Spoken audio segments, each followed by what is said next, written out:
Salut, bonjour à tous. Aujourd'hui, on se retrouve pour l'épisode 2, donc la suite de l'épisode 1 que j'ai fait précédemment.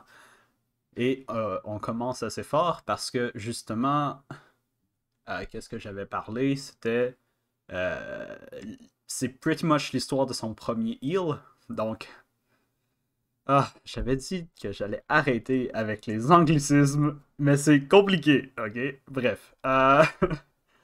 Donc, l'épisode 1, c'est l'histoire de son premier soin, de la fille qui a perdu son bras. Donc, il était dans les pommes, il s'est fait ditcher par la princesse. Ditcher, c'est pas un anglicisme. Bref, et on le retrouve dans le lit du château. Puis, ben, il dit que ben, il peut pas continuer, puis c'est trop pour lui. Puis, puis que il va avoir de la difficulté pour faire sa job, puis en fait, il veut plus rien faire. Donc, la princesse se montre très coopérative, comprend la situation, lui dit de se reposer, puis on va trouver une solution, puis tu pourras faire ce que tu veux, puis bisous, je t'aime, on s'en va. Donc, elle s'en va. Puis, elle est toujours accompagnée de, je sais pas du prêtre, mais du scientifique du château avec un pouvoir quelconque. Euh, qui, euh, qui le prend, qui le voit davantage comme un sujet d'expérience. Donc, lui, il veut faire des expériences avec son pouvoir, puis avec lui en tant que tel, parce qu'il trouve ça fascinant du fait que c'est un des seuls soigneurs qui peut actually soigner autant et aussi rapidement. Parce que les autres, j'imagine qu'ils sont pas capables de faire de, de remettre un bras à quelqu'un, par exemple. Donc, son pouvoir est quand même exceptionnel. Puis le fait qu'il y ait quelqu'un dans le château qui réalise ça, puis que son seul but à lui, c'est de l'utiliser pour faire des expériences, je suis pas sûr de comprendre. Genre, admettons que tu trouves quelqu'un de vraiment exceptionnel, genre quelqu'un qui a un pouvoir de télékinésie. Est-ce que ton but, ça va vraiment être de le disséquer? Je sais pas. Euh, j'ai du mal à comprendre les motivations derrière ça, mais bon, peu importe, animé, whatever, il faut juste comprendre que ce sont les méchants. Les méchants. Bref, la princesse décide donc de lui envoyer un thé plein de drogue. Et donc, il reçoit le thé, et il décide de prendre son courage à deux mains et de le boire. Parce que son but, encore une fois, lui, il sait déjà qu'est-ce qui va se passer. Donc, il sait que dans le thé, il y a du poison, puis il fait genre, bon ben, d'accord. D'accord, je vais le boire. Puis je sais que dans les prochains mois, je vais me faire maltraiter, disons-le comme ça. Mais d'accord. C'est parce que je veux arriver à ma vengeance. Ma vengeance est plus importante que la santé de mes fesses. D'accord. Littéralement, d'ailleurs, de cette fois-ci. Et, et ben, c'est ça qu'il fait, en fait. C'est ça qu'il fait. Il boit le thé, il se retrouve dans le cachot du château, puis il passe un très mauvais moment, là. Parce que le but de la princesse maintenant, c'est de le rendre complètement soumis et d'ailleurs complètement addict ou une sorte de drogue que le méchant magicien il fait, le scientifique, peu importe. Donc, qu'est-ce qu'ils font? C'est qu'en échange de lui soigner les gens, ils lui donnent de la drogue. Mais en même temps, euh, en plus de ça, comme je l'ai mentionné dans le premier épisode, il passe son temps à se faire violer. Puis c'est même pas drôle en fait. Je ris, mais c'est vraiment horrible. Parce que c'est assez graphique. Puis c'est surprenant de voir ça dans un animé 2021, complètement random, on s'attend à quelque chose de assez banal, un autre isekai, peu importe, un MMORPG, mais non. Il y a un dude dans un cachot qui se fait violer pendant des mois, euh, puis qui se fait abuser, puis qui se fait droguer, puis qui se fait utiliser comme un esclave. Euh, Juste parce que il veut pas nécessairement soigner les gens parce qu'il vit littéralement qu'est-ce que les gens ont vécu en les soignant. Donc, c'est horrible, c'est horrible. Puis je comprends que cet animé-là choque autant. Maintenant, bref.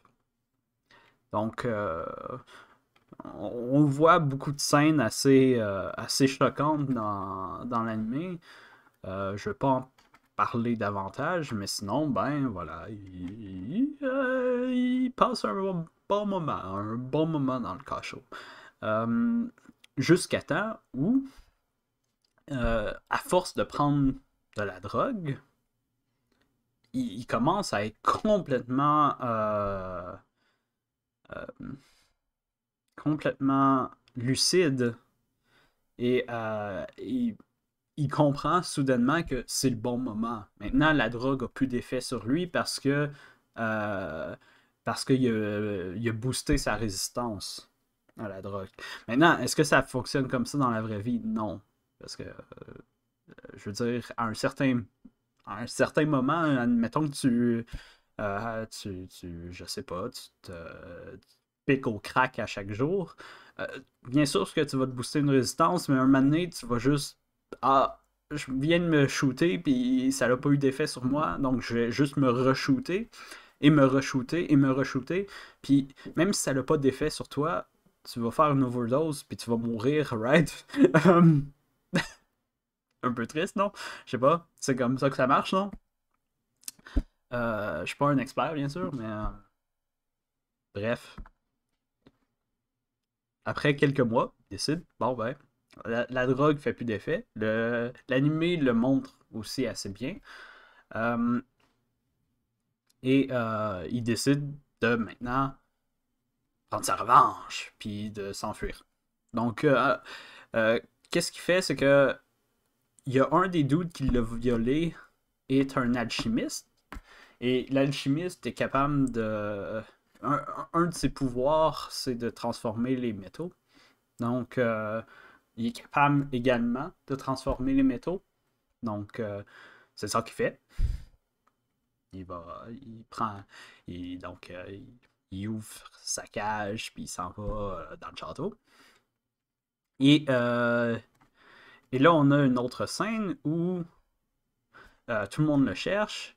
Et là, finalement, le garde du château arrive avec lui dans ses mains, puis le présente à la princesse, lui dit on l'a rattrapé, par exemple, il a dit un truc qui est vraiment weird, puis ça mérite qu'on en discute en privé, puis là la princesse est là, bon ben ok, euh, juste renvoie-le dans le cachot, puis toi viens-t'en, on va discuter ensemble dans mes appartements privés. Et là, bien sûr, si t'es intelligent comme moi, hein, en fait, je pense que n'importe qui a vu le show s'en est rendu compte immédiatement, c'est que le garde du château, il agit pas normalement. Euh, le personnage principal agit pas normalement. On se rend compte qu'il y a une couille dans le potage, comme diraient certains. Et cette couille dans le potage-là, est bien sûr que le dude a pris la place du garde. Il se fait passer pour lui, puis il a passé le garde pour lui. Ouais, ça marche, bref. Donc, il a switché de place. Il a switché de place, oh mon dieu! Donc, j'imagine qu'il y a une faculté de transfiguration, bref, pour changer d'apparence, qu'il a reçu également.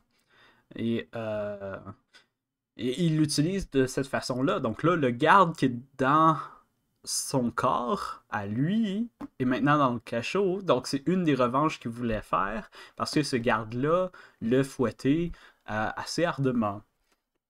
Donc, honnêtement, je m'en aurais foutu du fouettage, là. C'est juste, ok. Mais personnellement, le viol, franchement, j'aurais pris ma revanche là-dessus. Mais ça, c'est une autre histoire. Bref. Donc, après avoir envoyé le garde sous son apparence dans le cachot, il s'en va dans les appartements privés de la princesse.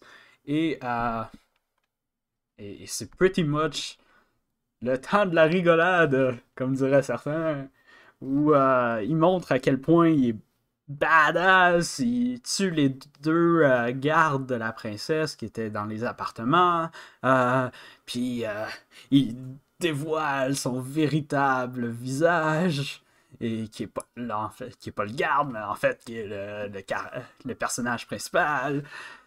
Puis c'est le temps de la revanche, puis on va avoir du fun, right? Donc, bien sûr, il est exceptionnellement plus fort que la princesse, for some reason, parce que techniquement parlant, elle, en théorie, c'est une mage, donc c'est une héros, donc elle a des pouvoirs, elle pourrait faire de quoi, hein, mais elle fait rien. Je sais pas si c'est expliqué, ou du moins moi je m'en souviens pas que ça soit expliqué d'une quelconque façon. Euh, mais pretty much elle reçoit, puis elle a peur, puis ça se passe mal.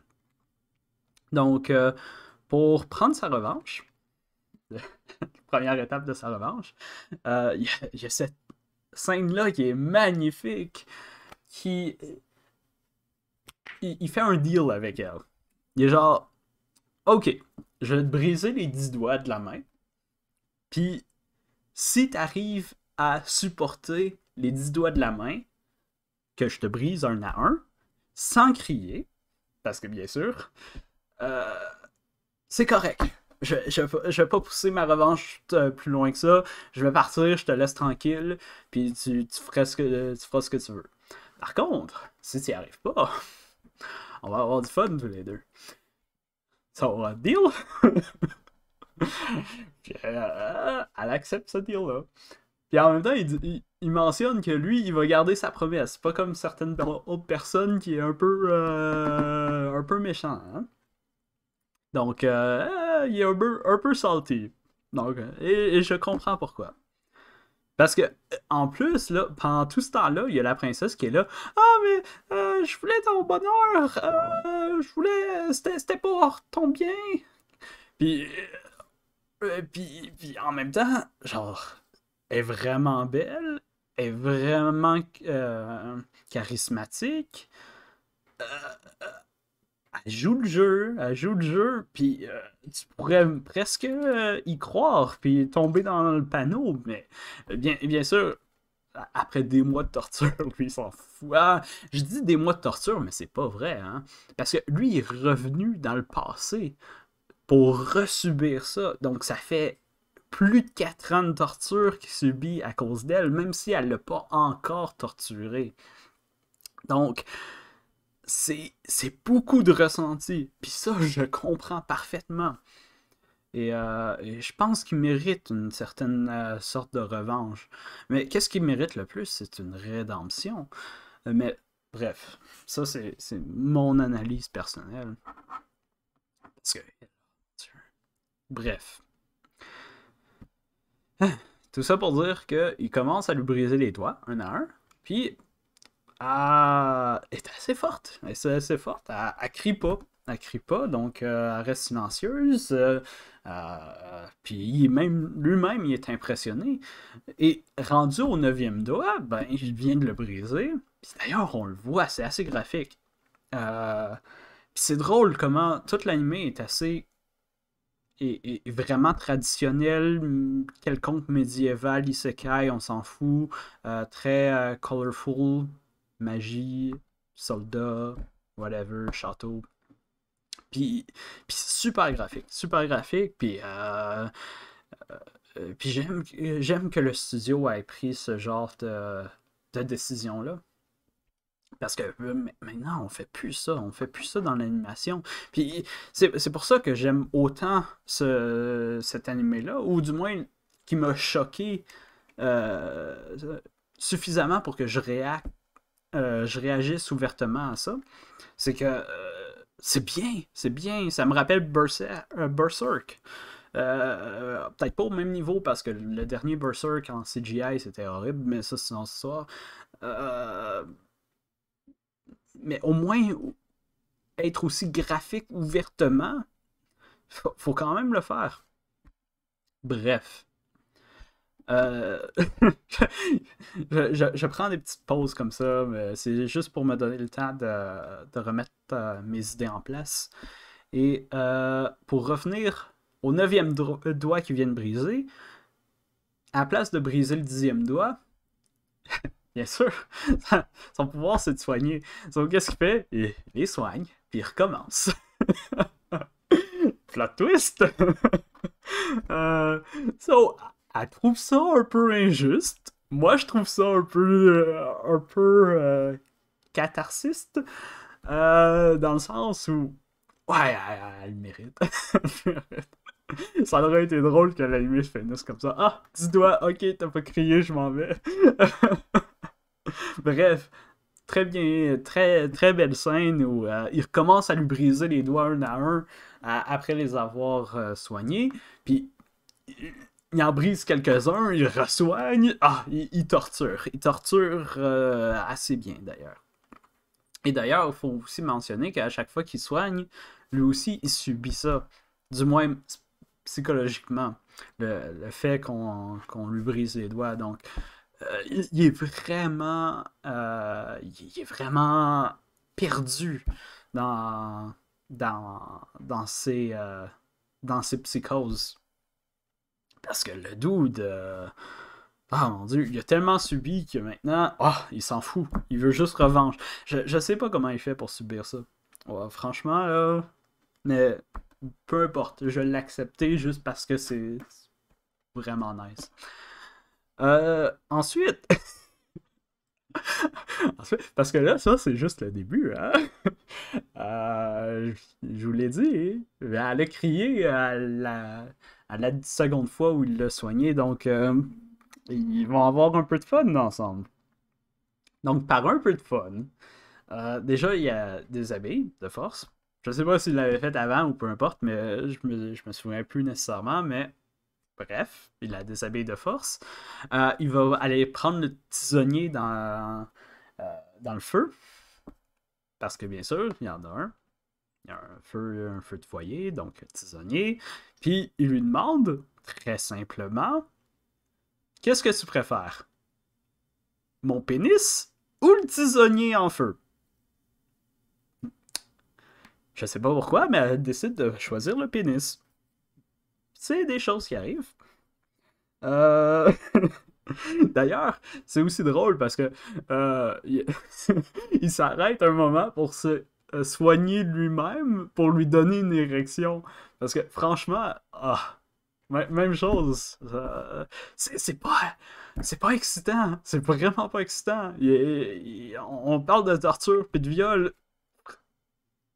J'en aurais pas eu une érection. Donc le fait que justement dans l'animé, ils ont pris le temps pour que le personnage principal se soigne lui-même pour se donner une érection. C'est bien pensé, ok? Ça devient logique jusqu'à un certain point et c'est hilarant. Euh, et c'est bien, c'est bien. Euh, est-ce que est-ce que c'est ouais, c'est bien. Bref, donc maintenant qu'elle a fait son choix, il lui demande, très poliment d'ailleurs, euh, de se toucher. Comme ça, euh, il peut, ça peut l'exciter un peu. Franchement, c'est du fan service à this point. Parce que là, on parle, la fille est à terre, elle est toute nue, est en train de pleurer comme pas possible, avec raison d'ailleurs. J'aurais peur. Euh, et, et tu lui demandes de se toucher C'est... Ah, mon Dieu, ok. Bref, de cette scène-là où elle se touche sur le... à terre, c'est super graphique. Encore une fois, bien sûr. Puis lui, il est juste là, devant elle, en train de la regarder. Horrible. Horrible. Et ensuite, il garoche le tisonnier et la viole. Super sympathique. Super sympathique. Super graphique. Il se finit dedans, peu importe. Et ensuite, parce que bien sûr qu'il y a une suite à ça, il la pogne et il explique pretty much c'est quoi son plan. Il va lui transformer la mémoire, il va changer son apparence euh, et il va prendre sa revanche comme ça en laissant dans sa chambre, dans son appartement, le garde ainsi que elle mort. Parce qu'il va prendre les deux gardes qu'il a tués en début, en rentrant dans la chambre, puis il va transformer ces corps-là. Donc son pouvoir est, encore une fois, extrêmement bien utilisé. Un peu... Genre... Franchement, si un dude avec ce pouvoir-là, ce serait pas popé, euh, je sais pas ça serait quoi son plan. Donc c'est un peu. C'est un peu pas tiré par les cheveux, mais bon. Disons qu'il est assez chanceux, disons. Bref, c'est ça qu'il va faire. Donc, la princesse va complètement disparaître avec la mémoire effacée et tout le monde va la croire morte anyway et elle va être tuée par le garde ou peu importe comment ils vont expliquer ça parce que le garde mort, la princesse morte, peu importe. Surtout coupé en deux, là, parce que c'est comme ça qu'il est tué. Bref, whatever. Et on. Et la scène se termine comme ça. Pas l'épisode 2, par contre, parce que l'épisode 2 continue. L'épisode 2 continue parce qu'on le retrouve un peu plus tard dans une chambre d'auberge avec une apparence qui est un peu différente. Pas tant.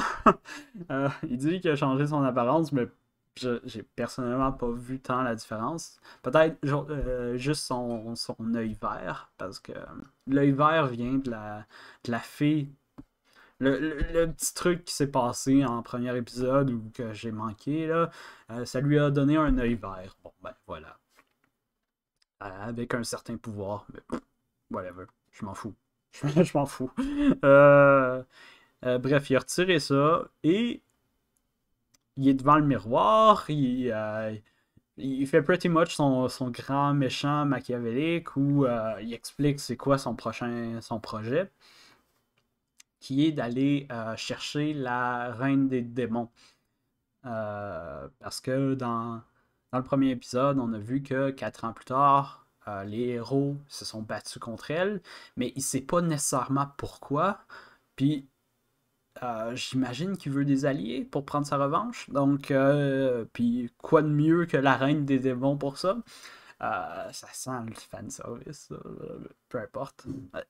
Écoute, je vais mettre toute ma confiance dans l'animé jusqu'à présent parce qu'il m'a pas nécessairement déçu. Même si fanservice un peu trop, le fait que ça soit un peu sur des rails aussi, il est un peu trop chanceux, mais en même temps, il a pas une vie facile, donc je vais l'accepter jusqu'à un certain point, on va dire. Bref. Désolé, je me perds tout le temps dans mes pensées. Donc, il fait son petit speech devant le miroir, machiavélique, haha, changer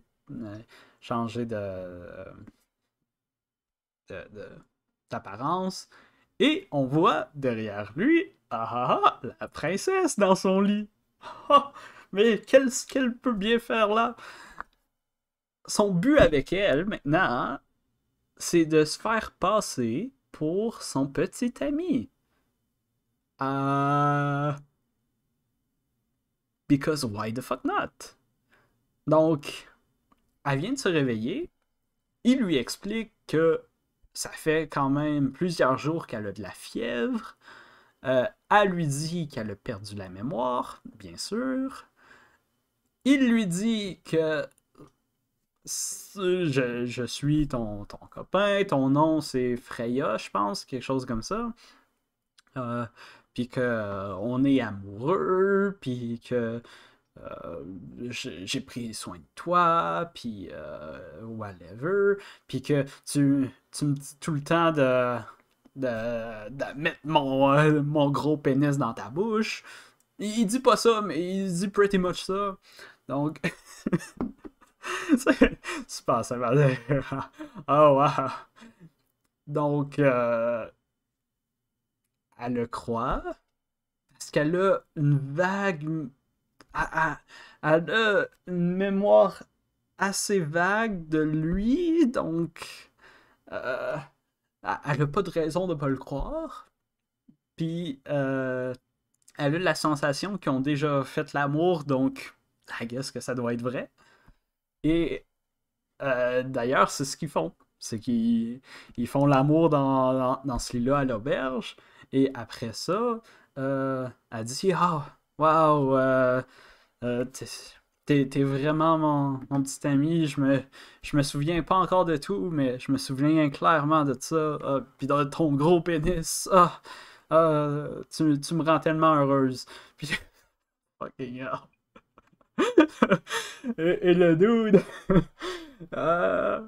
disons qu'il est assez content de ce qu'il a fait. Avec raison, avec raison. Donc, et l'épisode se finit comme ça, pretty much. Donc, vraiment sympathique. Vraiment sympathique. C'est pas pour tout le monde, hein. Un animé comme ça, c'est tellement violent, puis c'est tellement c'est pas nécessairement gratuit, mais c'est tellement ouvert sur la violence, alors qu'il aurait tellement pu juste le suggérer. Mais non, ils ont double down. Fuck it, let's do it. Puis ils sont allés jusqu'au bout. Donc, je sais pas si à la fin du 12e épisode, je vais garder euh, cette même énergie-là que je ressens de l'animé. Euh, mais je vais essayer d'y croire. Puis franchement, maintenant, c'est un 8, hein? Qu'est-ce que je peux lui reprocher, encore une fois, c'est le fait que c'est assez... Il est assez chanceux dans tout ce qu'il fait. Et maintenant, il y a vraiment une grosse plot armor. Parce qu'il semble pas être immortel, mais pretty much, il a fini de... C'est fini le temps qu'on me torture. Maintenant, c'est moi qui prends ma revanche. Donc, je pense pas nécessairement qu'on va le montrer souffrir davantage. Et c'est un peu malheureux parce que dans le sens, j'aime le fait qu'il soit autant torturé.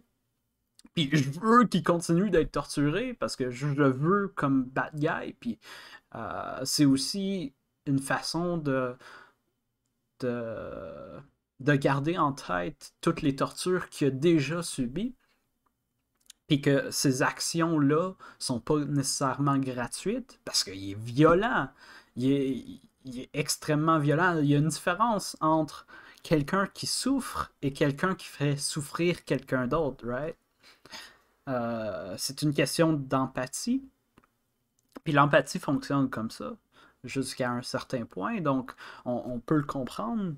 Puis d'ailleurs, sur My Anime List, j'ai vu beaucoup de monde, genre, oh la pauvre princesse, il la torture pendant des heures. Ouais, ben, tough shit, mon gars. Genre, fucking hell, là. C'est pas une justification, bien sûr. Là, tu peux pas justifier la violence par davantage de violence. C'est un cercle vicieux qui te mène nulle part, puis il faut être américain pour penser ça. Puis en théorie, les Canadiens, on n'est pas américains, non? Bref. Euh, je veux voir jusqu'à quel point, psychologiquement parlant, on peut développer ce personnage-là tout en justifiant le fanservice qui est présent, puis qui est pas nécessairement là pour le propos. Euh, Du moins pas aussi graphiquement. La scène de torture, parfaite. Scène de sexe, de viol, euh, je suis pas convaincu. Parce que franchement, le tisonnier, il me semble beaucoup plus pertinent que son gros pénis. Bref. Donc oui, on va se retrouver pour l'épisode 3 dans une semaine, puis on verra ce que ça donne. Bonjour à tous. À fun.